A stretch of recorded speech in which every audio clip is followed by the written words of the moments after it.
Assalamualaikum warahmatullahi wabarakatuh.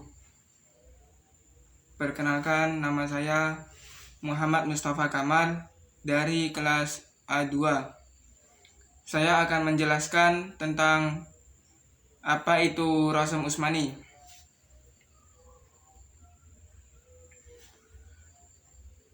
Untuk pengertian Rasm Utsmani secara bahasa, rasm itu artinya ejaan atau teknik penulisan. Adapun kata Utsmani itu merujuk pada khalifah keempat dari Khulafaur Rasyidin, yaitu Sayyidina Utsman bin Affan radhiyallahu anhu. Itulah pengertian Rasm Utsmani secara bahasa. Secara istilah, Rasm Utsmani adalah sebuah ilmu yang secara khusus menjelaskan tentang tata cara penulisan Al-Quran Al-Karim ketika diturunkan dan berlanjut hingga pembukuannya dengan bantuan tangan para sahabat. Rasm Utsmani yaitu ejaan bahasa Arab yang digunakan untuk menuliskan mushaf Al-Quran waktu pembukuan Al-Quran pada masa pemerintahan Khalifah Utsman bin Affan. Pendapat para ulama tentang Rasm Utsmani yaitu dalam kitab Al-Manahilul Irfan karya Syekh Abdul Adim Az-Zurqani dijelaskan bahwa perbedaan ini terbagi dalam 3 pendapat. Yang pertama, pendapat mayoritas ulama yang menyatakan pola penulisan Al-Quran dalam mushaf adalah bersifat tauqifi, yaitu sesuai petunjuk dan perintah Nabi. Hal ini didasarkan pada 2 hal.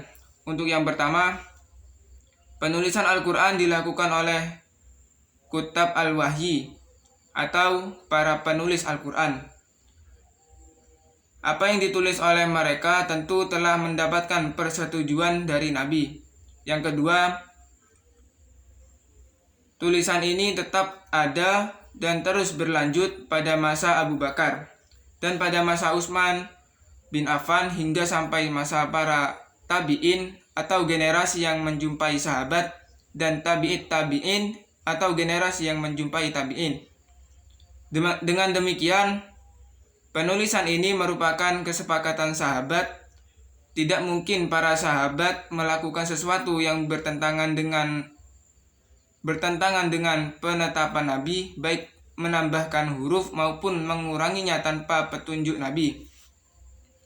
Imam Ahmad bin Hambal menyatakan bahwa haram hukumnya menyalahi penulisan Rasm Utsmani, baik dalam penulisan huruf ya, alif, dan waw.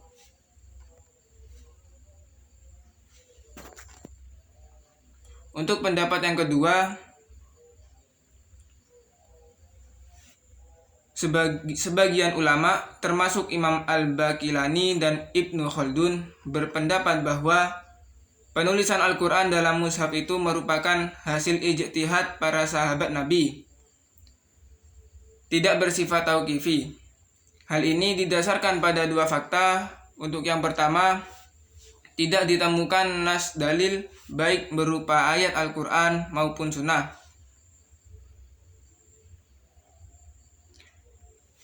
yang menunjukkan keharusan menulis Al-Quran sesuai Rasm Utsmani. Dan yang kedua, seandainya pola penulisan mushaf itu bersifat tauqifi sesuai petunjuk Nabi, kenapa menggunakan istilah Rasm Utsmani bukan Rasm Nabawi? Imam Al-Baqilani menyatakan bahwa sunnah menuliskan Al-Quran dengan pola yang mudah, sebab Nabi Muhammad memerintahkan para sahabat menulis Al-Quran, namun beliau tidak menunjukkan pola tertentu dan tidak melarang menulis pola tertentu juga. Oleh sebab itu, bentuk dan model penulisan itu tidak lain hanyalah suatu tanda atau simbol. Segala bentuk serta model penulisan Al-Quran yang menunjukkan arah bacaan yang benar dapat dibenarkan, sedangkan Rasm Utsmani yang menyalahi Rasm Imla'i menurut kaidah penulisan Arab konvensional yang dikenal masyarakat menyulitkan banyak orang dan dapat mengakibatkan kesulitan dan keserupaan bagi pembaca. Untuk pendapat yang ketiga, pendapat ini sepertinya ingin mengakomodasi dua pendapat di atas dengan melihat kebutuhan dan kondisi sosialnya. Di satu sisi memperbolehkan bahkan mengharuskan menulis Al-Quran dengan menggunakan pola imla'i dalam rangka memudahkan masyarakat umum. Artinya, bagi mereka yang tidak mengerti, tidak boleh menulis Al-Quran dengan Rasm Utsmani, agar tidak jatuh pada keserupaan dan perubahan. Di sisi lain, dianjurkan menulis dengan pola Rasm Utsmani untuk menjaga dan melestarikan sebagai warisan yang berharga bagi generasi selanjutnya. Pendapat ini merupakan pendapat Imam Nawawi dan Imam Az-Zarkashi. Kaidah-kaidah Rasm Utsmani. Yang pertama itu hadf. Hadf artinya membuang. Nah, dalam penulisan Al-Quran ada beberapa huruf yang dibuang. Huruf yang dibuang diantaranya alif, wawu, ya, lam, dan nun. Contoh wawu yang dibuang dalam penulisan Arab biasa yaitu al-ghawun. Dalam Al-Quran, wawu dibuang. Contoh ya yang dibuang dalam penulisan Arab biasa, waliyadini, terdapat ya, tetapi di dalam Al-Quran dihapus. Contoh lam yang dibuang yaitu dalam penulisan Arab biasa, walaili, terdapat lam 2, salah satunya dibuang di dalam Al-Quran. Contoh nun yang dibuang, lam nakun, nun sukunnya dibuang dan menjadi lam naku. Yang kedua, ziyadah. Ziyadah artinya menambah. Maksudnya dalam kaidah imla'i huruf-huruf tersebut tidak ada. Namun dalam penulisan Al-Quran dimunculkan walaupun tidak memengaruhi bacaan. Huruf yang ditambah diantaranya alif, wawu, ya, dan ha. Contoh penambahan alif. Di dalam penggunaan bahasa Arab biasa, la'adbahannahu tidak ditambah dengan alif, tetapi di Al-Quran ditambah alif. Contoh penambahan wawu di dalam penggunaan bahasa Arab biasa tidak ditambahkan wawu, tetapi dalam penulisan Al-Quran ditambahkan. Contoh penambahan ya. Di dalam bahasa Arab biasa, biaidin, terdapat huruf satu ya, tetapi di dalam Al-Quran terdapat 2. Contoh penambahan ha. Di dalam penulisan bahasa Arab biasa, mahiyah, tidak terdapat ha, tetapi dalam Al-Quran ditambah menjadi mahiyah. Yang ketiga, badal. Badal artinya mengganti. Adapun dalam Rasm Utsmani, badal adalah mengganti huruf dengan huruf yang lain.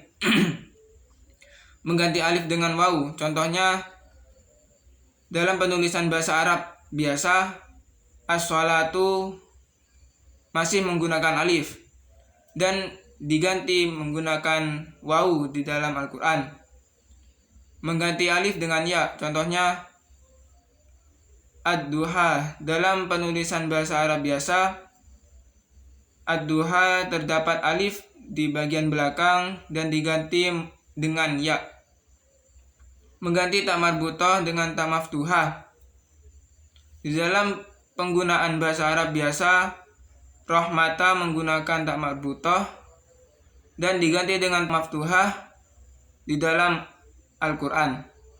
Mengganti nun dengan alif. Contohnya lanasfa'an. Di dalam penggunaan bahasa Arab biasa, lanasfa'an terdapat nun sukun dan diganti dengan alif ditambah tanwin. Yang keempat, hamzah. Hamzah ditulis dengan bentuk alif, ya, wawu, atau seperti kepala ain. Hamzah di awal kata ditulis dalam bentuk alif. Contoh an'amta, al-anharu, ibnun. Hamzah di tengah kata ditulis menyesuaikan dengan harokat pada hamzah dan huruf sebelumnya. Urutan harokat terkuat antara hamzah dan huruf sebelumnya adalah kasroh, dhammah, fathah, dan sukun. Ditulis dalam bentuk alif apabila mengacu pada harokat fathah, ditulis dalam bentuk ya apabila mengacu pada harokat kasroh, ditulis dalam bentuk waw apabila mengacu pada harokat dhammah. Contoh penulisan hamzah di tengah: sa'ala, su'ila, dan su'alun.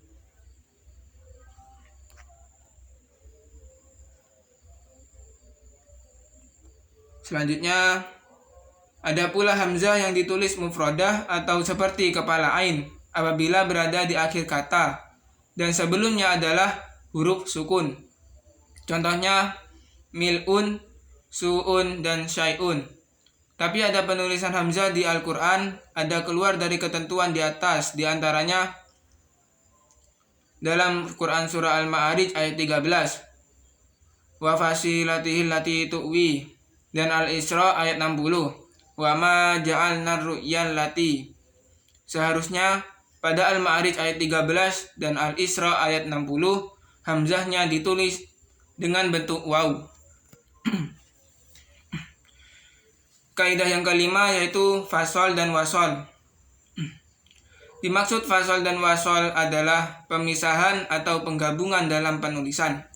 Istilah lainnya adalah maktu dan mausul, namun maksudnya sama. Dalam Al-Quran ada dua kata yang ditulis bersambung, namun kadang pula ditulis berpisah. Contoh, di sebelah kanan dipisah anla dan digabung yang ada di sebelah kiri menjadi Allah. Dan contohnya sama seperti yang di atas, inlam menjadi illam, anlan menjadi allan, inma menjadi imma. Kaidah yang terakhir yaitu kata yang terdapat dua qiraat dan ditulis salah satunya. Apabila ada kata yang dibaca berbeda oleh para ahli qiraat, maka penulisannya hanya satu saja, diambil dari yang paling banyak menggunakannya. Contoh, maliki yaumiddin.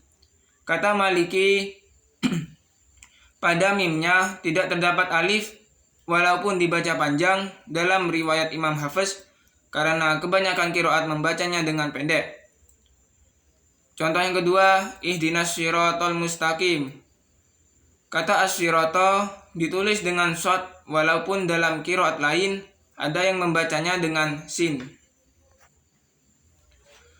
Untuk urgensi mempelajari Rasm Utsmani yaitu terletak pada kemampuannya menjaga keaslian, keseragaman, dan keautentikan Al-Quran sebagai warisan sahabat Nabi Muhammad SAW. Ilmu ini juga membuat memahami tata cara penulisan yang benar, menjaga sanad bacaan Al-Quran, dan menguatkan pemahaman terhadap makna Al-Quran dengan nuansa perbedaan qiraat. Sekian, terima kasih. Kurang lebihnya mohon maaf. Wassalamualaikum warahmatullahi wabarakatuh.